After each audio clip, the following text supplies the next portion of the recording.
Janet, do you still have your regular show every Thursday at the wine place up in Round Rock? That was everyone's hall, and I had a 2-hour show of music there a month ago or something. Might as well, because I'm going to have to use something hold and read. Thank you. So yes, I do music and I do poetry and stuff. But hi, I'm Janet.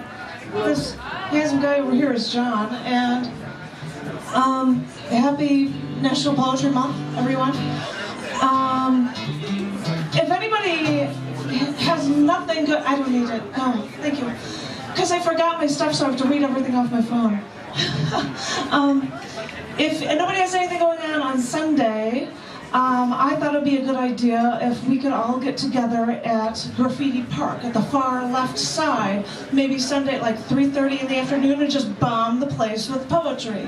Because starting in Chicago, I'm a Chicagoan, there's a thing called the Poetry Bomb, where you get together on the last Sunday in April, starting at 3:30 in the afternoon, you pick some place. So I thought, hey, everybody, if anybody wants to come on by, I've got a Facebook event listing for it. If you want to search it up for the Poetry Bomb in Austin, I would love to see you there, especially because somebody just bought the actual graffiti park and it's going to be gone. So it won't even be around next year. So everybody come on out and join me this Sunday. We'll do round robin poetry there or something. So the first thing I wanted to do is I wanted to share a poem with you that is called, well, it was a poem about relationships. And it is called Being God. I'm tired of dying for your sins over and over again. And why is it that I'm the one that's doing all the dying and you're the one that's doing all the sinning? I don't think you're learning your lesson. I'm tired of taking this knife to my hands over and over again, giving myself the stigmata. The blood gets all over my clothes and I can never get the stains out. And for what? For you to see how I suffer?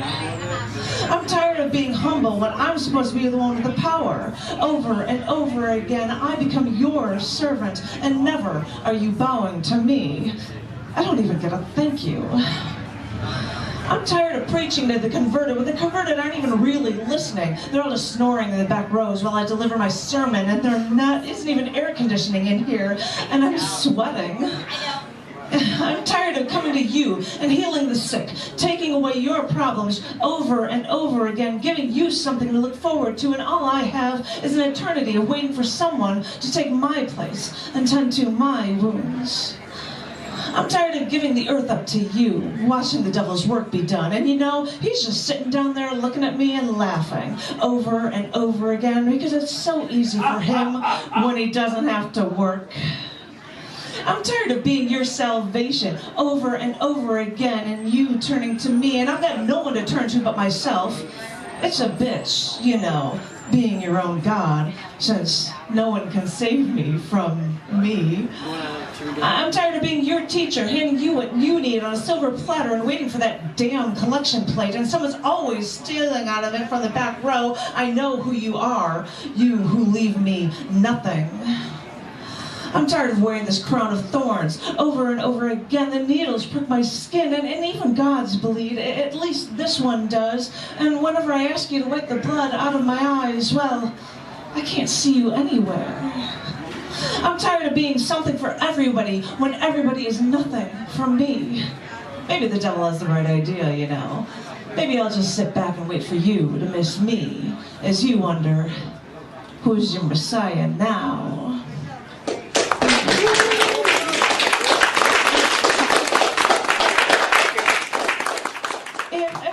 For something to do this Saturday, I am honored to be guest hosting a poetry open mic in Georgetown. Come to the Georgetown Public Library from 12:30 until 2:30 in the afternoon. I'll be taking over a poetry open mic called Poetry Aloud. There will be signs come up around Robin Poetry. We love poetry as well as music, and that's why I've got my lovely and charming husband John here. I know my lovely host has heard this song recently, but I wanted to share with you a poem of mine that is set to music from John. There's a song called Made Any Difference.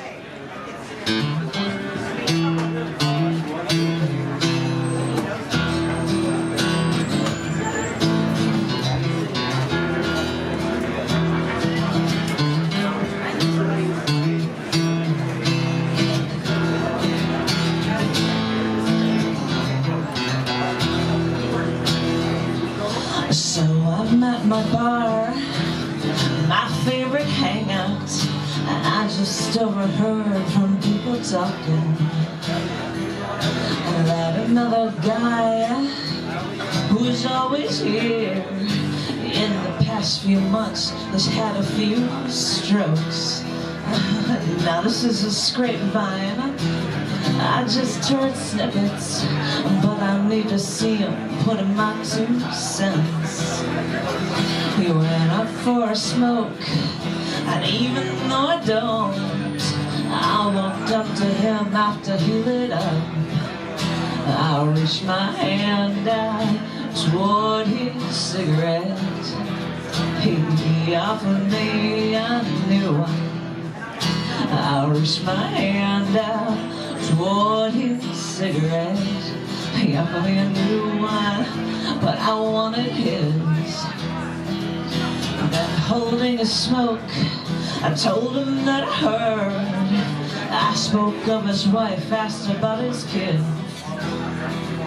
And I don't really want to get on a high horse here, but we care for him, we want him happy.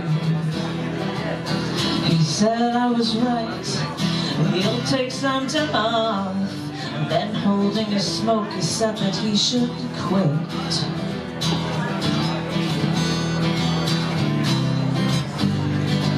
He handed me a smoke and then walked away. I reached my hand out toward his cigarette. He offered me a new one. I reached my hand out toward his cigarette. He offered me a new one, but I wanted his.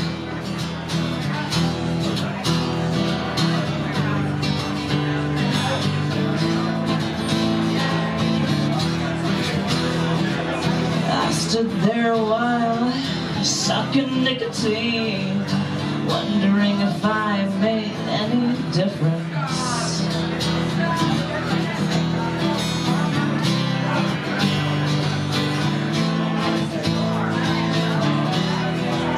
I reached my hand out toward his cigarettes. He offered me a new one. I reached my hand out toward his cigarette. He offered me a new one, but I wanted his. Ba-dum-ba-dum-bum, ba-dum-bum-bum, ba-dum-ba-dum-bum, ba-dum-bum-bum, ba-dum-ba-dum-bum, ba-dum-bum-bum, ba-dum-ba-dum-bum, ba-dum-bum-bum.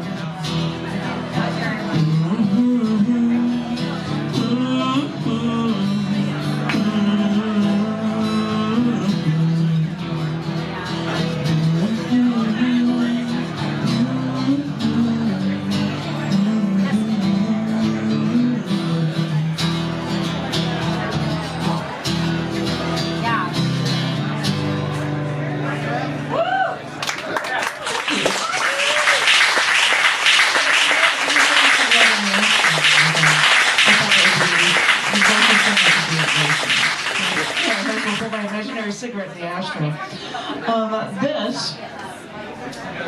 This one I'm going to share with you. I'm a Chicagoan that's moved here recently in recent years, and shortly before leaving, I did a feature there about dealing with getting arrested and dealing with court stuff in Chicago. And this is one of the poems that was a part of the show, and I hope you appreciate it. I don't get to swear that often, so I'm enjoying this. And this is called a poem called Vent.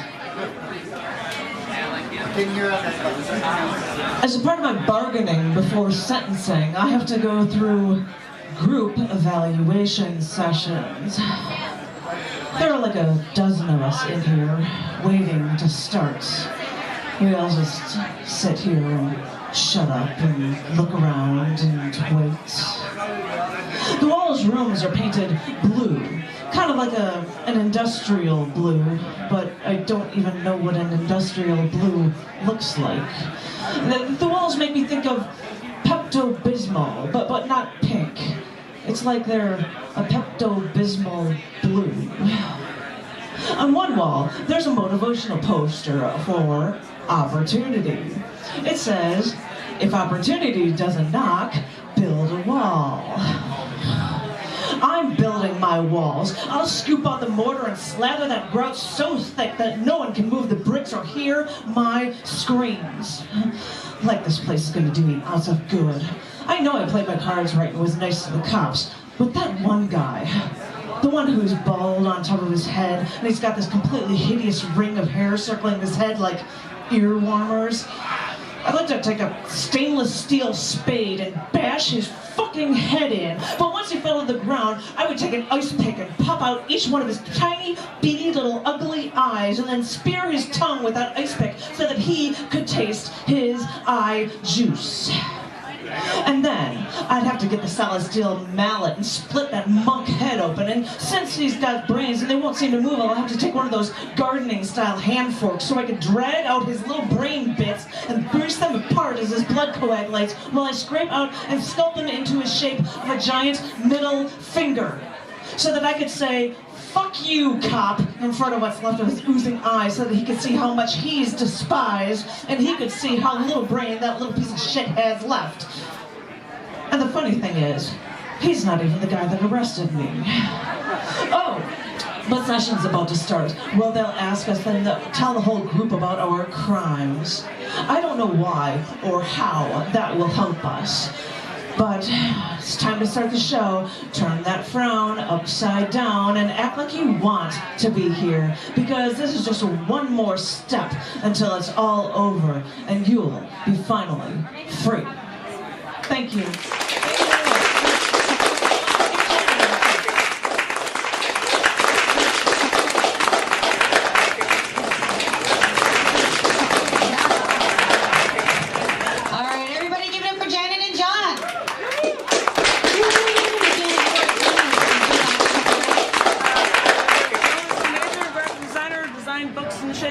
That was my thing. Yeah, Janet's quite the talented artist and performer. She does lots of stuff. So, we appreciate you. Everybody, Janet, one more time.